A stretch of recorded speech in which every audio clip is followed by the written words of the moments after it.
Assalamualaikum warahmatullahi wabarakatuh. Teman-teman, di video kali ini saya ingin menceritakan pengalaman ketika mengawali karir di dunia penyelenggara di tahun 2018.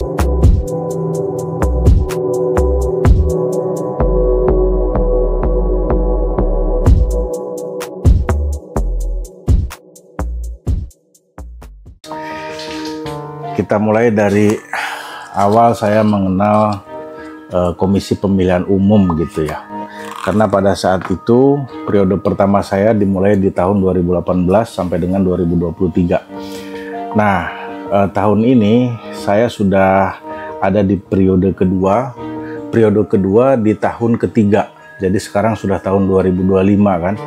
Jadi 2023, 2024, dan 2025 itu adalah periode kedua saya menjadi penyelenggara pemilu dan pilkada. 2018 itu saya menyebutnya sih periode emas ya. Jadi saat awal-awal saya berkarir di dunia penyelenggara gitu. Awal masuk saya berusaha betul-betul serius ya dengan membuat makalah, karena waktu itu salah satu syarat administrasi untuk bisa menjadi anggota KPU itu atau ikut menjadi calon anggota KPU, lebih tepatnya seperti itu, KPU di Kota Palangkaraya tentunya itu harus bikin makalah. Jadi saya pikir makalah itu adalah sebuah, bukan magnum opus juga sih, nggak cocok ya disebut magnum opus, tapi saya lebih melihatnya sebagai instrumen untuk mempermudah saya menguasai ilmu kepemiluan gitu ya, atau pengetahuan kepemiluan. Karena sejujurnya memang 2018 itu saya untuk pertama kalinya memasuki dunia praktisi gitu ya.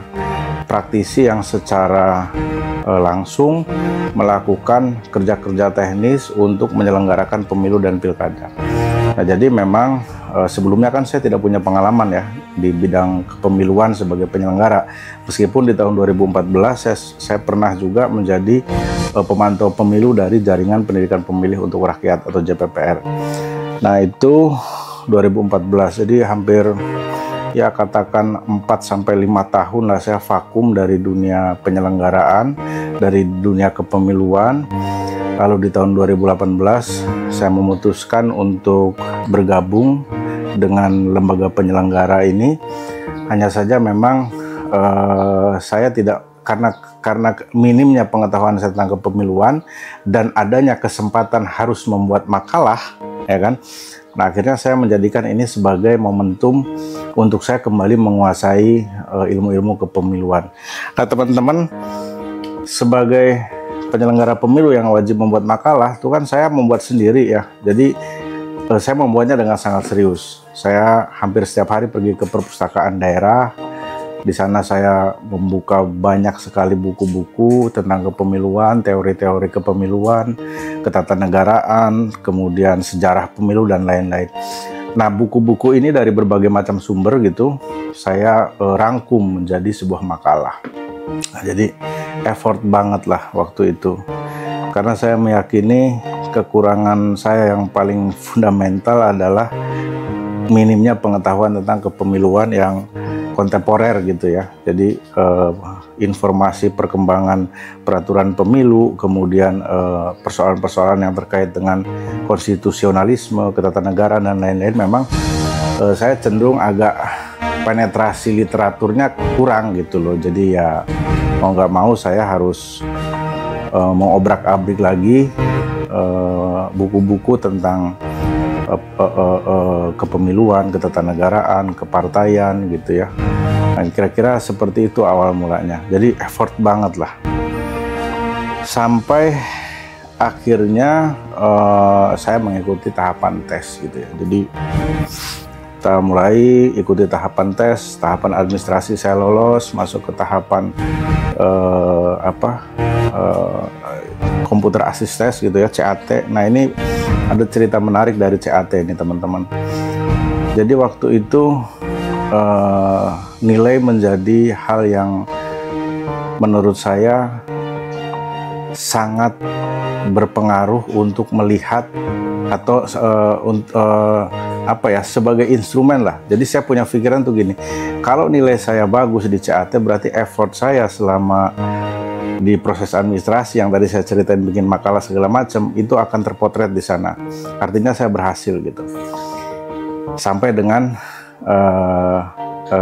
tahapan tes tertulis istilahnya. Nah, di tahapan tes tertulis ini saya ingin tahu sejauh mana sebenarnya saya menguasai materi-materi kepemiluan yang saya dapat dari sumber-sumber di perpustakaan, dari literatur-literatur, kemudian saya rumuskan menjadi makalah dan saya pelajari lagi makalah yang sudah saya buat gitu.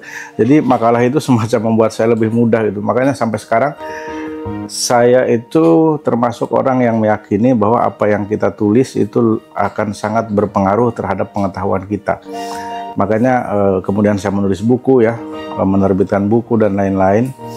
Yaitu adalah apa ya, kayak pemikiran-pemikiran kita yang didukung dengan berbagai sumber dan teori sebagai apa, edifikasi terhadap pemikiran kita gitu ya, sebagai penguat pemikiran kita, argumentasi kita dituangkan dalam tulisan, dan tulisan itu dijadikan sebuah karya ilmiah. Tentu ada metodologi yang baku sehingga mudah dipelajari, mudah dibaca, dan bisa diaplikasikan. Nah teman-teman, kembali ke tahapan tes tertulis, Computer Assist Test atau CAT. Yang menakjubkan dan membanggakan bagi saya pada saat itu, saya lulus dengan nilai tertinggi di kota Palangkaraya gitu ya. Jadi hasil tes saya itu nilainya tertinggi di antara yang lain. Tahun 2018. Nanti saya taruhlah di ini. Ada pengumumannya, saya masih simpan ya. Lulus tes tertulis, mengikuti tahapan-tahapan lainnya, mulai dari tes kesehatan, tes psikologi, wawancara, dan terakhir fit and proper test. Sampai akhirnya singkat cerita saya dinyatakan lulus mengikuti ujian fit and proper test sebagai calon anggota, bukan calon sih kalau sudah lulus fit and proper test. Oh enggak, belum.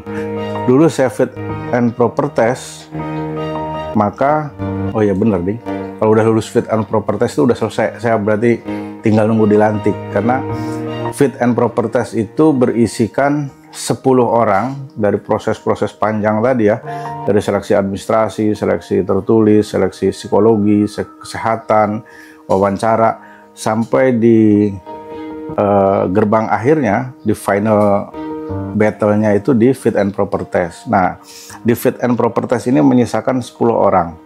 Dari 10 orang ini diambil 5 orang sebagai komisioner KPU Kota Palangkaraya dan 5 lainnya sebagai cadangan untuk dipersiapkan untuk menggantikan kalau hal-hal yang mengganggu pekerjaan kepemiluan terjadi kepada 5 orang yang terpilih tadi.